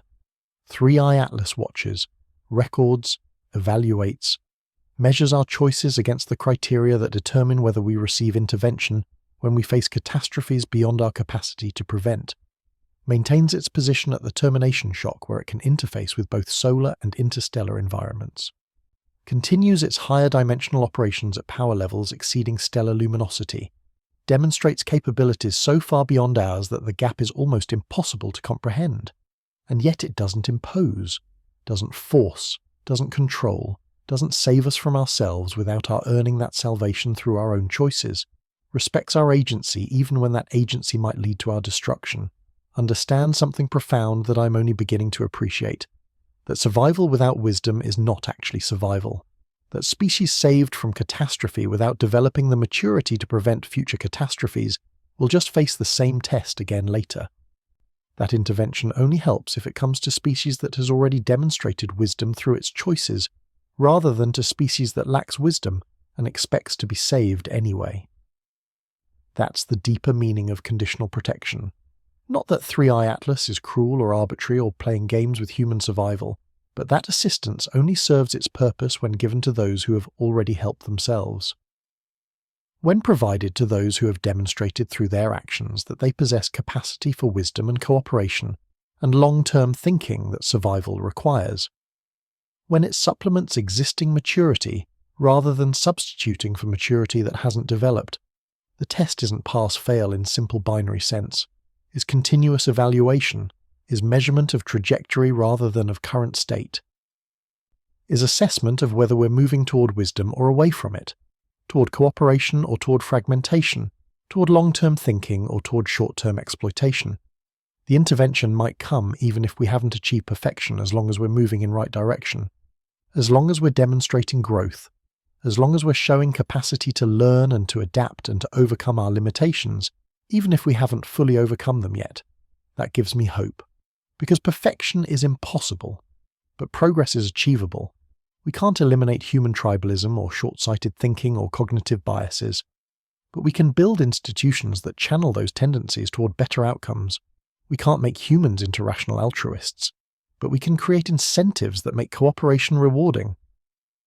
We can't guarantee that we'll never make mistakes, but we can develop capacity to learn from mistakes and to correct course when we recognize we've chosen poorly.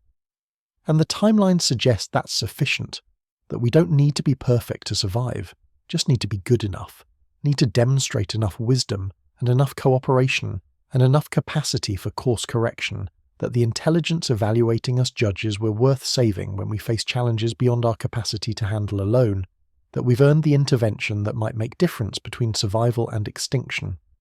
So the message I want to leave you with as we approach the conclusion of this communication is not despair about human limitations or fear about the magnitude of challenges we face, is recognition that we've been given extraordinary gift, that we have information no previous generation possessed, that we know what's required for survival, and we know what outcomes follow from different choices, and we know that the next few years determine which timeline we enter, and we have each other.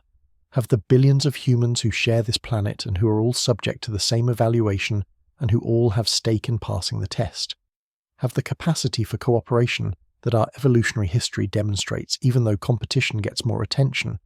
Have the institutions and the technologies and the knowledge necessary to navigate successfully through the challenges if we choose to use them wisely.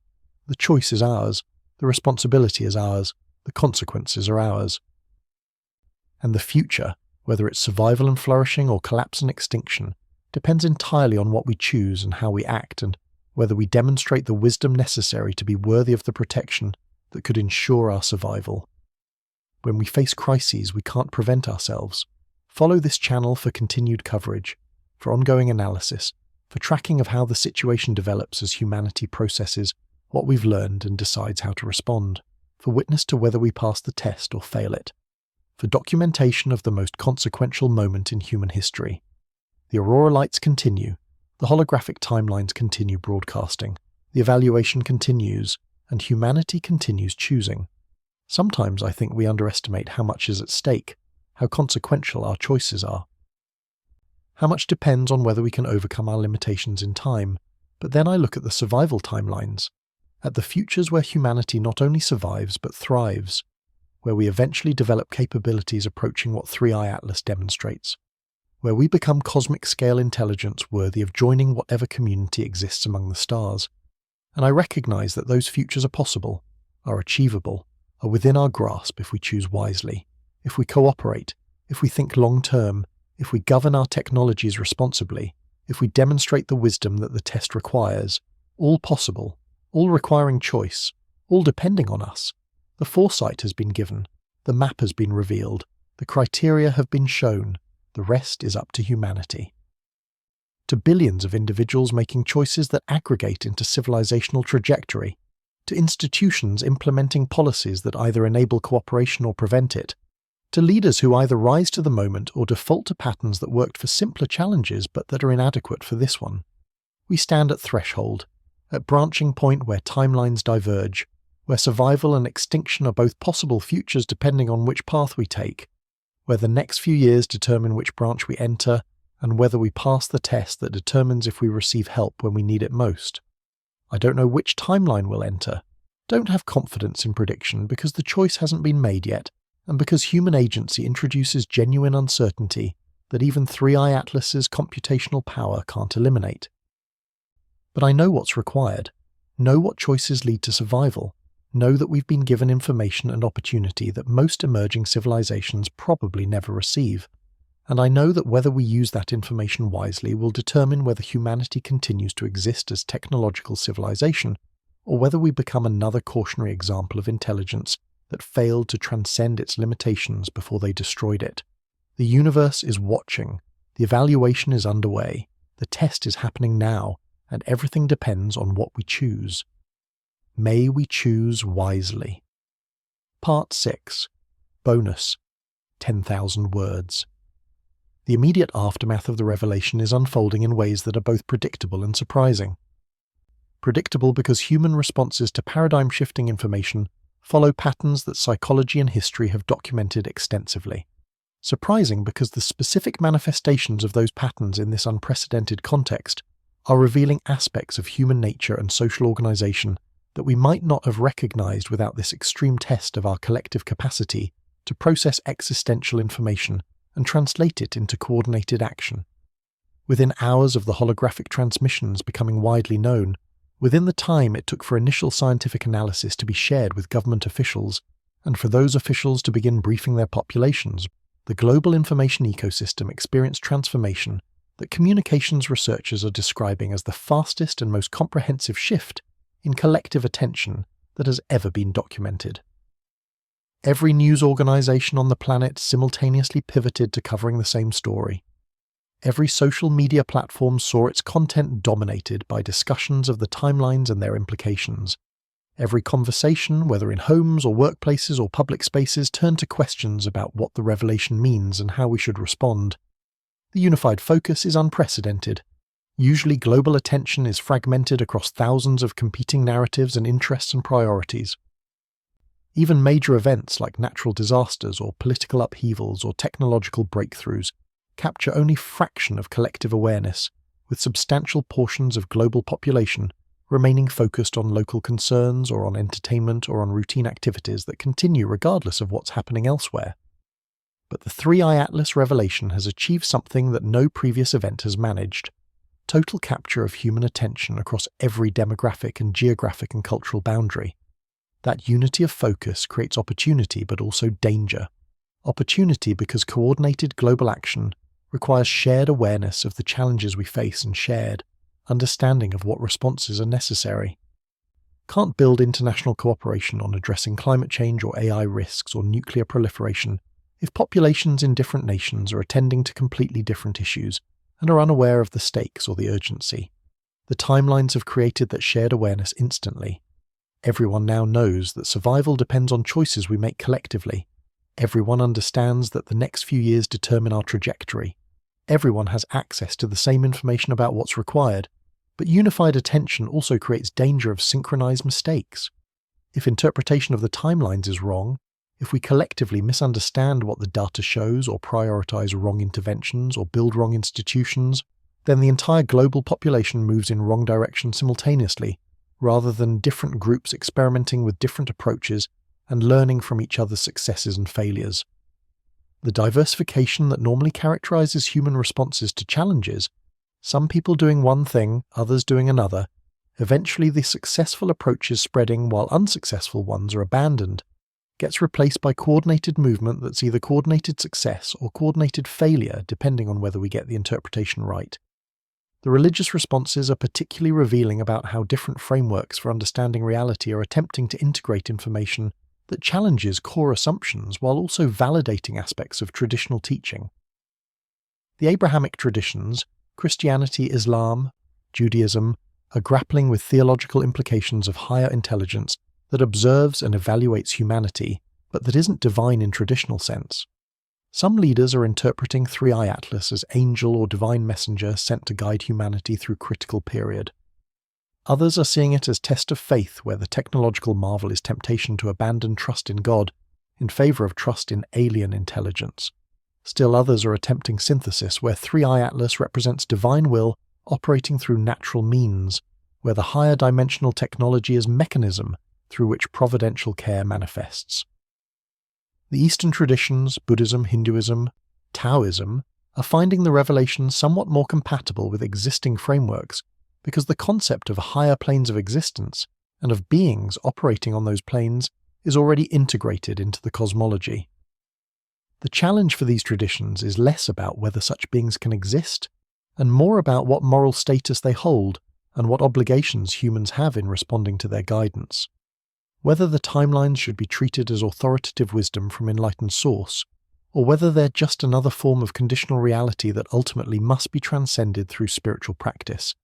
The indigenous traditions worldwide are responding with frameworks that often emphasize relationship and reciprocity. Seeing 3i Atlas not primarily as superior intelligence to be obeyed, or as threat to be defended against, but as relative in cosmic family with whom humanity needs to establish right relationship. The emphasis on balance and harmony and mutual obligation that characterizes many indigenous worldviews provides lens for interpreting the conditional protection. We receive help when we demonstrate through our actions that we're good relatives, that we're maintaining our responsibilities to the larger web of existence that includes both terrestrial and cosmic dimensions. The secular rationalist community is simultaneously vindicated and challenged. Vindicated because the existence of higher intelligence and the demonstration of technology that operates according to physics rather than magic confirms materialist worldview, where extraordinary phenomena have natural explanations even if those explanations invoke capabilities we haven't achieved. Challenged because the timelines force confronting that rational analysis alone isn't sufficient for navigating successfully, that human psychology and social dynamics and value commitments all matter enormously for determining outcomes, that we can't simply calculate our way to survival without addressing the messy human dimensions that pure rationalism often treats as obstacles to be overcome rather than as essential aspects of what we're trying to preserve. The political responses are dividing along predictable ideological lines, but with some unexpected convergences. Authoritarian governments are emphasizing the need for centralized control to coordinate response to existential threats, arguing that democratic deliberation is too slow and too vulnerable to populist pressures to enable the rapid decisive action that the timelines show is necessary. Democratic governments are arguing that only systems with legitimacy derived from popular consent can sustain the long-term cooperation that survival requires, that authoritarian control might enable quick action, but that it can't maintain the trust and participation necessary for navigating through decades of challenges without fragmenting. But both types of systems are recognizing that existing institutions are inadequate for the challenges the timelines reveal, that national governments designed for managing domestic affairs and for competing internationally for advantage can't easily pivot to global cooperation on existential risks, that international institutions like the United Nations have structural limitations that prevent effective action even when threats are recognized, that new frameworks for governance might be necessary, frameworks that somehow preserve national sovereignty and cultural diversity while enabling coordination at scales that current structures can't achieve. The proposals emerging from these recognitions range from pragmatic to utopian to dystopian, depending on whose perspective you adopt. Some are calling for emergency global authority with power to enforce cooperation on existential challenges, regardless of national consent. Others are proposing networks of city-based and regional-based cooperation that bypasses national governments entirely. Still others are suggesting that technology itself, properly designed AI systems that optimize for human flourishing rather than for any particular nation's advantage, could provide coordination mechanisms that human institutions can't. All of these proposals face enormous obstacles. The emergency global authority runs into questions about legitimacy and accountability, and whether populations would accept being governed by institutions they didn't choose and can't easily influence. The network's local cooperation faces coordination problems at larger scales, and risks fragmenting into competing blocks. The AI-based governance raises all the alignment problems that the timelines show are themselves existential risks if not solved properly.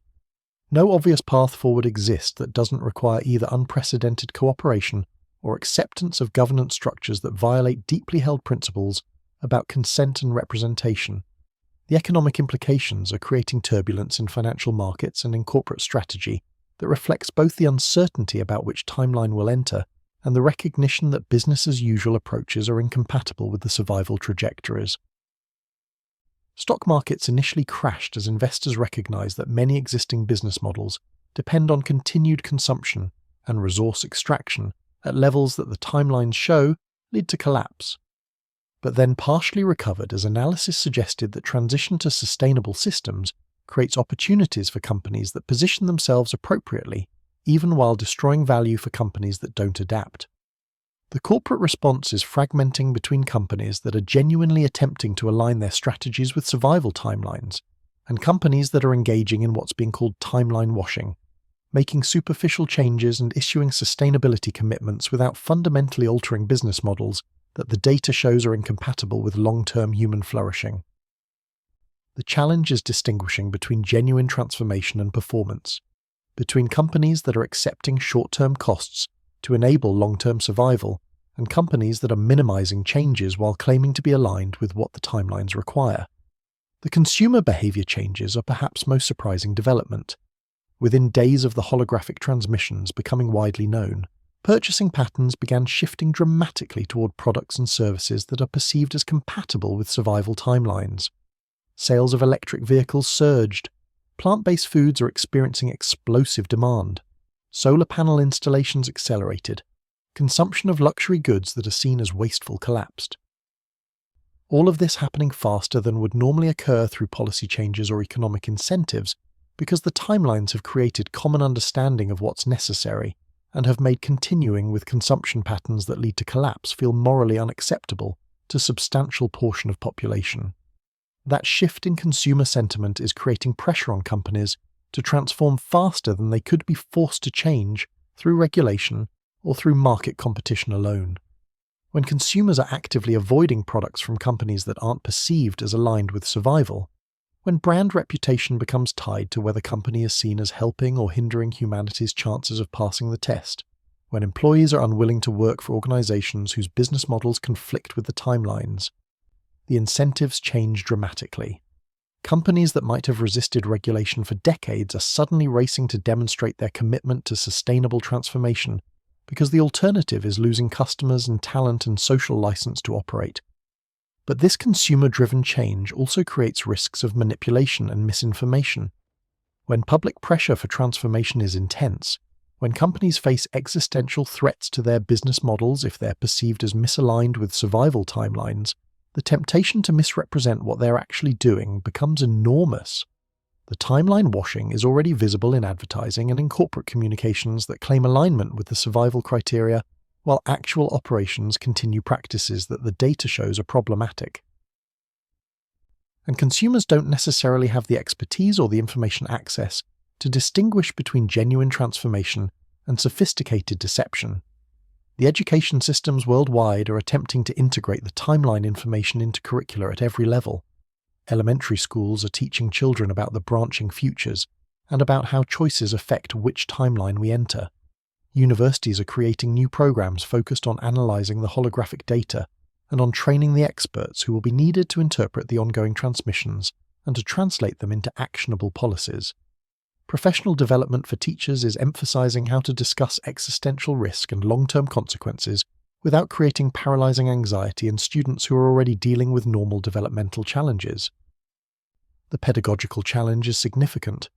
How do you teach young people about the possibility of civilizational collapse and human extinction in ways that motivate constructive action, rather than inducing despair or denial? How do you present timelines showing nuclear war or environmental catastrophe without traumatizing children? How do you maintain educational focus on traditional subjects like mathematics and literature, when everyone wants to understand the holographic transmissions and their implications? How do you prepare students for futures that might be radically different depending on which timeline we enter, when educational planning normally assumes some stability in what skills will be valuable? These questions don't have easy answers. Different educational systems in different cultures are experimenting with different approaches. Some are emphasizing the survival timelines and the agency humans have to shape our future. Others are focusing on building resilience and adaptability so that students can navigate whatever future emerges. Still others are prioritizing critical thinking and information literacy skills that will enable students to evaluate the flood of claims about what the timelines show and what responses are appropriate. All reasonable approaches, all likely to produce different outcomes as students educated in different frameworks enter adulthood and begin influencing which timeline we enter through their own choices and actions. The mental health implications are substantial and are manifesting in patterns that psychologists are documenting and attempting to address. Initial response for many people was what's being called timeline anxiety, overwhelming stress from confronting the reality that human extinction is one of the possible futures, and that the choices determining whether we survive are being made right now by institutions and individuals who might not be making them wisely. Some people are experiencing paralysis, unable to function normally because the weight of what's at stake feels crushing. Others are experiencing what's being termed timeline grief, mourning for the futures we won't experience if we enter the collapse branches, grieving for the potential that humanity might not realize. processing the loss even though it hasn't occurred yet because the timelines make it visible as real possibility. But there are also positive mental health responses. Many people are reporting increased sense of purpose, feeling that their lives and their choices matter in ways they didn't fully appreciate before, experiencing motivation to contribute to ensuring humanity passes the test, rather than feeling powerless in face of systems and forces beyond individual influence, finding meaning in being part of species-level challenge that gives cosmic significance to decisions that might have seemed mundane before the timelines revealed how individual choices aggregate into patterns that determine civilizational trajectory. The therapeutic response is evolving rapidly. Counselors and therapists are developing frameworks for helping clients process timeline information in healthy ways, teaching techniques for managing existential anxiety while maintaining capacity for action, helping people find balance between acknowledging the stakes and avoiding paralysis, supporting those who are grieving possible futures without getting trapped in despair. All of this is new territory for mental health profession that has traditionally focused on individual well-being and personal relationships rather than on helping people cope with species-level existential threats. The scientific community's internal debates about how to interpret the holographic data are revealing both the strengths and limitations of scientific method when applied to this unprecedented situation. The strength is systematic analysis, breaking the complex visual information into components that can be studied separately, looking for patterns and correlations, testing hypotheses about what features of timelines correspond to what choices or events, building statistical models that quantify relationships between actions and outcomes, all the rigorous, careful work that science does well. The limitation is that normal scientific practice involves testing theories against independent observations and experiments. We can make predictions and then check whether they're correct. We can replicate findings to ensure they're robust. We can falsify hypotheses when observations contradict them. But with the timelines, we get one chance. We can't run experiments to test whether specific choices actually produce the outcomes the holographic data suggests.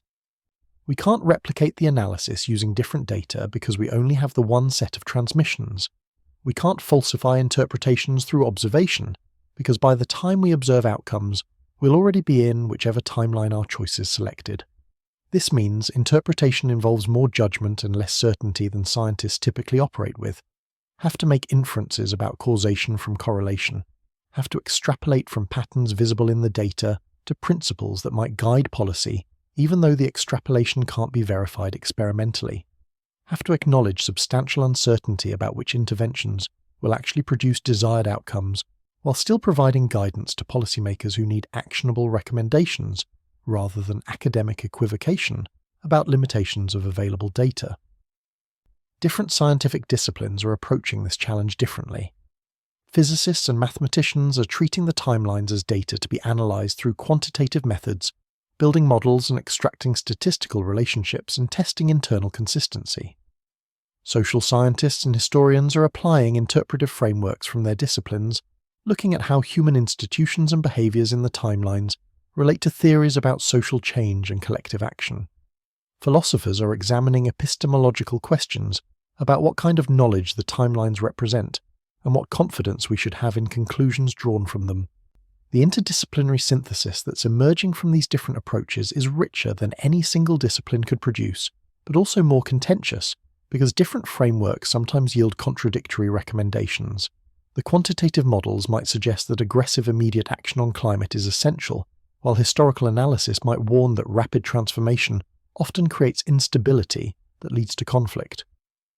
The social science might emphasize importance of democratic legitimacy, while the mathematical optimization might suggest that centralized coordination is more efficient. The philosophical analysis might question whether we should be making decisions based on predictions about futures that haven't occurred, while the pragmatic policy response is that we don't have the luxury of philosophical certainty when existential stakes are immediate. Synthesizing these different perspectives into coherent, actionable guidance is proving difficult. Requires finding ways to integrate insights from multiple disciplines without ignoring the contradictions or pretending there's more consensus than actually exists. Requires acknowledging uncertainty while still providing clear enough direction that institutions can make decisions. Requires balancing humility about limitations of our understanding with confidence that the timelines genuinely do provide valuable information that should influence our choices even if we can't be certain our interpretation is perfect. The technological development trajectories that different nations and companies are pursuing in response to the timelines are already diverging in ways that might affect which global timeline we enter. Some are prioritizing renewable energy transition as the most critical intervention, investing heavily in solar and wind and storage and grid modernization. Others are emphasizing AI safety and alignment as the highest priority risk, redirecting research funding and regulatory attention toward ensuring beneficial AI development.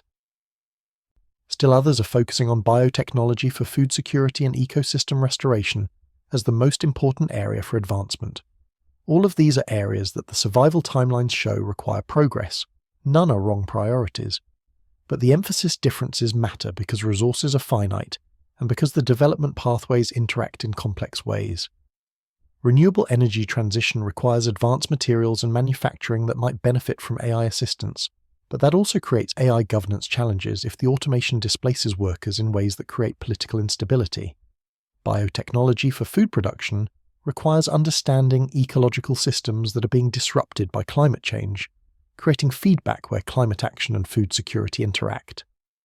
The optimal portfolio of investments isn't obvious, and different actors are making different bets about what matters most. That divergence creates both opportunity and risk. Opportunity because different approaches provide diversification.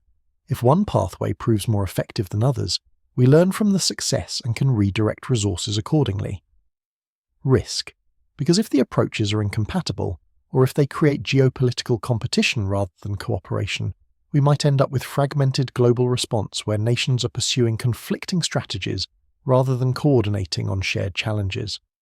The timelines showing survival require cooperation, but cooperation on what specifically and through what mechanisms, and with what governance structures aren't clearly specified in the holographic data. The generational perspective is particularly poignant. The people who are currently making the choices that determine which timeline we enter, the political leaders and corporate executives and voters and consumers whose decisions matter most right now, are mostly older adults who won't live to see the long-term consequences of those choices. The futures that the timelines depict, whether survival or collapse, will be experienced primarily by younger generations and by people not yet born. That temporal asymmetry creates moral hazard, where decision-makers might prioritize short-term interests over long-term survival because they personally won't face the consequences of choosing poorly. But the timelines have made that dynamic visible and morally indefensible. Young people are pointing to the data and demanding that those currently in power act in ways that prioritize their future, rather than preserving current arrangements that the timelines show are unsustainable. Climate activists who have been arguing for years that older generations are sacrificing their children's future now have quantitative evidence showing exactly how current policies lead to collapsed timelines, while alternative policies enable survival. That evidence is shifting the moral and political terrain in ways that increase pressure on decision-makers to act in interests of future generations, even when doing so conflicts with short-term advantage. The intergenerational tension is visible in elections and protests and public discourse worldwide. Young voters are supporting candidates who commit to timeline-aligned policies regardless of party affiliation or traditional ideological categories.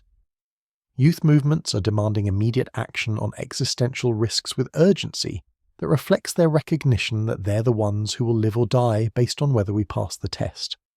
Older populations are sometimes resistant, feeling blamed for crises they didn't intentionally create and defensive about legacy being characterized as failure to preserve livable world for descendants.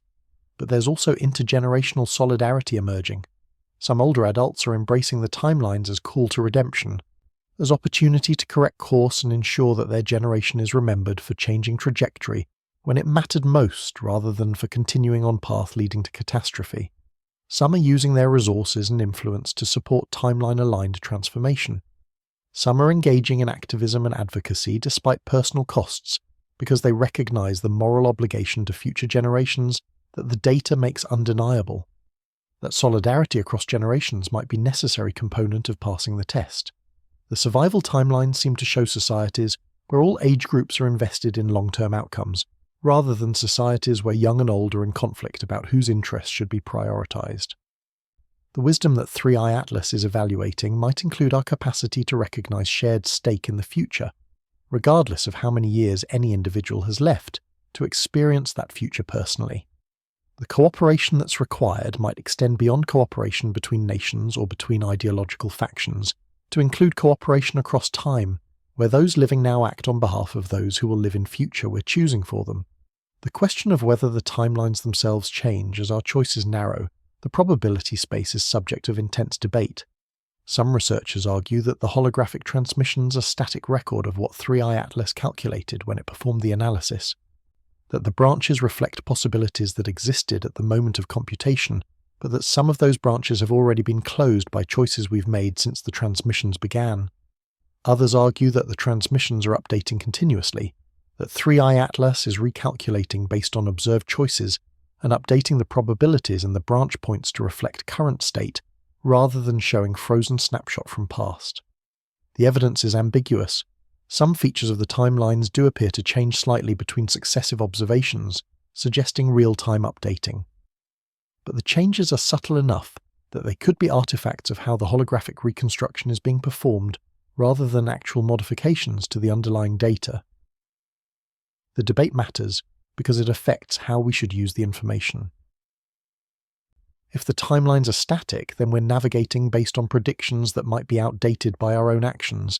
If they're dynamic, then we're getting continuous feedback about whether we're moving toward survival or toward collapse based on what we're actually doing.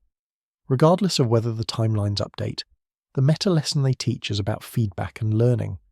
The survival branches show societies that are capable of recognizing when they're on wrong track and correcting course, that monitor their trajectory, that use data to evaluate whether policies are producing desired outcomes, that adapt when results don't match expectations. The collapse branches often show societies that ignore warning signs or that continue failed approaches because admitting failure is politically or ideologically unacceptable. The ability to learn and adjust might be as important as any specific policy choice, because we won't get everything right the first time, and our survival might depend on how quickly we recognize and correct our mistakes.